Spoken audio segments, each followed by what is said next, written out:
So back in February, I made a video where I told you to stop sorting papers and just gather them up instead.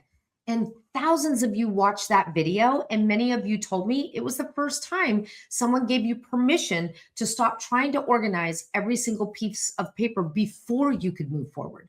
Well, here we are a few months later, and now the questions are rolling in. Okay, Tracy Lynn, I gathered all the papers. Now what? Do I leave them in boxes? Do I work through them? How do I know which papers to keep and which papers to toss? Well, that's what we're going to talk about today.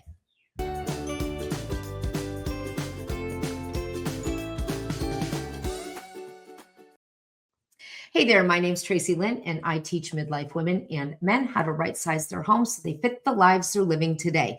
And if you missed that first paper video, jump over and give it a watch. I'll put the link down in the description below because today's video really does build on that one.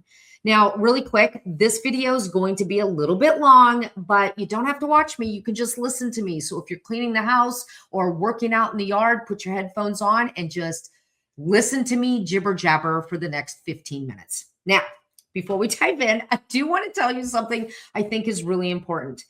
If you ever looked at a pile of papers and thought, I have no idea what I'm supposed to keep, I don't want you beating yourself up over that, because here's the thing.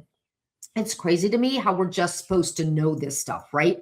It's not like we were ever taught it in school. At least I wasn't taught it in my school. Sure, we learned algebra and geometry, and I think at one point we had to memorize the periodic table, but nobody ever really sat us down and said, hey, here's how long you should keep utility bills. Here's what you do with old medical statements. Because for some crazy reason, we're expected to just figure it all out. So we do what a lot of us think is safest to do. We keep every single printed piece of paper that has a number on it. Why? Because we think we might need it someday. That's exactly what I did. By the time I finally tackled my paper clutter, I had years and years of old receipts, bank statements, medical bills, you name it, I had it. Now, eventually, I did gather all those papers up, I labeled them, and I got them on a shelf where they could wait for the next step. And that's what we're going to figure out today, your next step. And as I talked to more and more people about paper, I started noticing something, right? We all seem to fall into one of two camps. So grab your coffee, finish folding your laundry if that's what you're doing, and let's finally dive in. All right, camp number one. I'm comfortable leaving those boxes alone. This is probably going to surprise some of you. Oh, let's be honest, it's probably going to surprise a lot of you. And if you're sitting there thinking, Tracy Lynn, once those boxes are put together, I'm perfectly fine putting them on a shelf and moving on with my life, then congratulations, you're in camp number one. And just so you know, that's my camp too. Once everything was together, I felt completely comfortable leaving those boxes right where they were. Yep, I simply moved on with my life. Now, I know some of you are gasping. I can actually hear you through the screen right now. But let me explain why I was comfortable doing that. So in my case, my tax returns and most of my important documents had always been kept separately, right? Those papers were already in a file tote where I knew they were safe and easy to find if I needed them. What was left in those boxes were all the papers I had been hanging on to because I honestly didn't know if I was supposed to keep them or not. Like I said, old receipts, statements, utility bills, all those things that seemed important enough to keep, but nobody ever really actually tells you if you need them. The funny thing is, those bags and boxes, they all felt incredibly important when they were all over my attic and basement, right? But once everything was gathered together, labeled, and sitting on a shelf in my attic, they stopped demanding my attention. They stopped taking up space in my house, and more importantly, they stopped taking up space in my brain. Now, I do want to tell you one more thing because I think it will help you put your mind at ease. And I mentioned this in the first video I did, but in all those years, I only ever had to go into those boxes one time. And since I had a rough date range written on the outside, I was able to narrow it down to just 2 boxes. I found what I needed and I put everything back. It wasn't stressful or complicated. Actually, it was kind of boring, but that's exactly what I wanted. So here's the actual step for camp number one. Every January, I bring down the box that's the oldest in my stash, right? And I do a quick sort before I shred it. Now, when I say quick sort, I'm super quick, right? I'm only looking for important papers that kind of jump out at me as I'm going through the box. Anything that's a receipt or a utility bill or a statement, that can all go, because the last thing I need is another big paper project. So my job is just to see if there's anything important that stands out and shred all the rest. That way I know nothing important is getting tossed out by accident. So if this camp sounds like you, here's the actual breakdown of how it works. First, put those boxes somewhere safe and make sure they're labeled well enough that you have a general idea of what's inside, and then go live your life. Now, the last video, I had a lot of comments about the date range. Here's basically how I did it. I threw a bunch of papers in a box, stuck my hand in like I was doing a raffle drawing, pulled out a paper, and I looked at the date. And if it said 2008, I remembered that date. Then I stuck my hand in again, pulled out another date.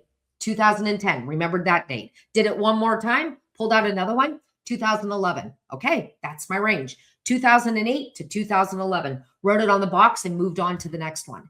I didn't overthink it because it was just a basic idea of what's inside. That date is just there. If I ever have to go find a paper, I know nothing from the 90s is probably in that box. It's going to be 2008 to 2011. That's where I'm looking. That's where I'm starting. Okay. So hopefully that clarifies that one point that people were struggling with.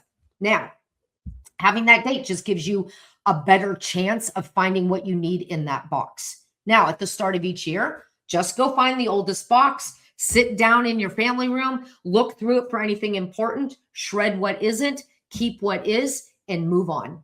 Remember, the goal is not to spend the rest of your life managing old papers. The goal is to stop letting those papers manage you. Okay? Awesome. Let's move on to camp number 2. I want to work through the boxes. And maybe you're sitting there saying, oh no way is that going to happen. There's no way I can leave those boxes unopened and just do a quick sort. I need to touch every single paper. And you know what? That's completely okay. If that's the camp you fall into, then working through each paper in those boxes over time is going to be the best way for you to handle it. Now notice, I didn't say spend your entire weekend sorting papers, dragging out every single box and bag until your kitchen table is lost forever. Because that's the last thing you need right now is a paper tornado in your dining room. Because we all know how that story ends. You get tired, super overwhelmed, and now it's time for dinner and you've got an even bigger mess than you had when you first started, right? So let's back up and make this a little more realistic. And no, I'm not yelling at you. Pick one box, just one. Bring it to your kitchen table. Pour yourself a cup of coffee or set a timer for 15 minutes. If the coffee gets cold before the 15-minute timer goes off, that's your buzz, that's your deadline, right?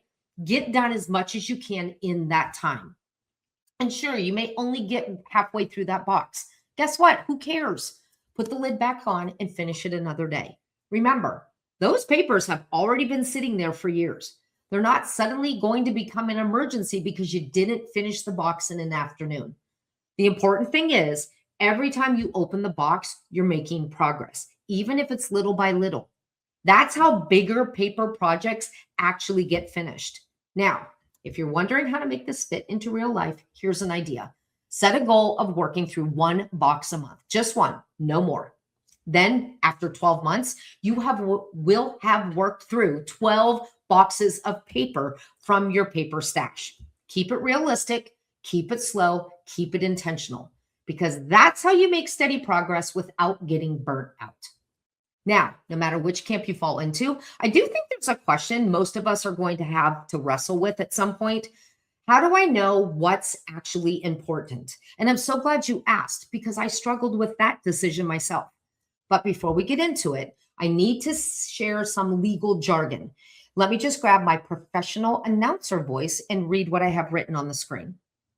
Please know I am not a financial advisor, tax professional, or an attorney in any way, shape, or form. I'm just a woman who kept way too many papers and had to figure out what I was comfortable keeping and what I was comfortable letting go of. So if you're looking for exact retention dates for tax records, legal documents, or anything financial, be sure to talk with someone who is trained in those areas. What I'm sharing today is simply the approach that helped me. I did it. Okay, now here's what I discovered along the way. There are guidelines for almost everything, and it seems like everyone has an opinion. The IRS has guidelines, financial professionals have guidelines, attorneys have guidelines. And yes, those guidelines can be incredibly helpful when you're deciding what to keep. But here's the thing, this is something I don't think a lot of people talk about. At the end of the day, it's your paper. Do you need to keep the property survey from your home that you lived in 25 years ago? Probably not. Can you keep it anyway? Absolutely. It's your paper. If it helps you sleep at night by keeping it, please keep it. It takes up like no space in a file, right? And you're not breaking any secret right-sized living rule if you decide to hang on to it. Remember, the goal is to know what you have and to be able to find it when you need it. And once you decide to keep something, it deserves a permanent home, like a small filing cabinet, a lockbox, or you can use a tote like I do. All right, let me grab this here. So this is the tote that we use for our important papers, our tax returns, right? It's a plastic tote. This thing is probably older than my kids, and it holds quite a bit. It's meant for file folders. It's got this handle on top so I can carry it around. And it really does hold a lot. So these are our tax forms. I think there's like 6 years in here. And look how much room is left. I could probably fit another 10 years in there. So that'll give me 16 years of tax returns in one tote. That's, you guys, it sounds like a helicopter's landing in my front yard. Sorry about that. Hopefully you can't hear it. That's what I said. You need to come up with a system that makes sense for you and is convenient for you to get to if you ever need to. So now when I do my taxes, I just go up, grab this tote, everything I need's inside, and I'm good to go. Now remember, we talked about guidelines just a few seconds ago. And if you're unsure how to keep things, go check out the guidelines. And some of them might surprise you. Like if you go to the IRS, I think they recommend keeping tax returns from the last 3, maybe 5 years. Oh, there's no way I'm only keeping 3 to 5 years of tax returns. What if I get audited? I'm keeping all of my tax returns. But the good news is I've got a system where I can keep them in a compact, organized way. That's why I said the guidelines are there, irs.com, how long to keep papers. That's all you got to do. And you see their guidelines, but that's just a suggestion. It's a guideline. You can decide the time frame that helps you sleep at night. And I think that's the overall rule of this entire talk. Okay. So remember, no matter which camp you fall into, camp 1 or camp 2, the papers you keep, that's fine, but they still need to have a specific home going forward. Because if you decide to keep any documents, you should be able to find them without it turning your entire house upside down. And that means you can make decisions from a calm place instead of a panicked place. It's amazing how much smarter we get when we're not freaking out, right? I don't know. Maybe that's just me. All right. If there is one thing I hope you take away from today's video, it's this. You get to decide how far to take this. Maybe you're perfectly happy with putting those boxes on a shelf and moving on with your life. Maybe you're going to work through one box every month until they're all done. Each one of those choices are a good choice because right-sized living has never been about doing things my way.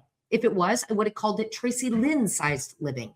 Oh yeah, that does kind of have a nice ring to it, doesn't it? All right, seriously, all kidding aside, right-sized living is about finding the way that works best for your life. And remember, if you already gathered all those papers together into one spot, you've already done the hardest part. Everything after that is just deciding the next best step. Now, if you're sitting there thinking, ooh, this is really good, but I want more. I want the system. I want the routine. I want the storage options. I want to know how to set up a legacy file for myself and for my kids. I want all of it. Then I've put everything I know about paper into my Nest to Next workshop. We go through gathering, sorting, setting up a filing system, deciding what to keep, storing important papers, creating simple routines, and really building a paper system that's easy to live with forever. Go to declutterinminutes.com/next, N-E-X-T. I'll put that link down in the description below so you can click on it and see exactly what this program is all about.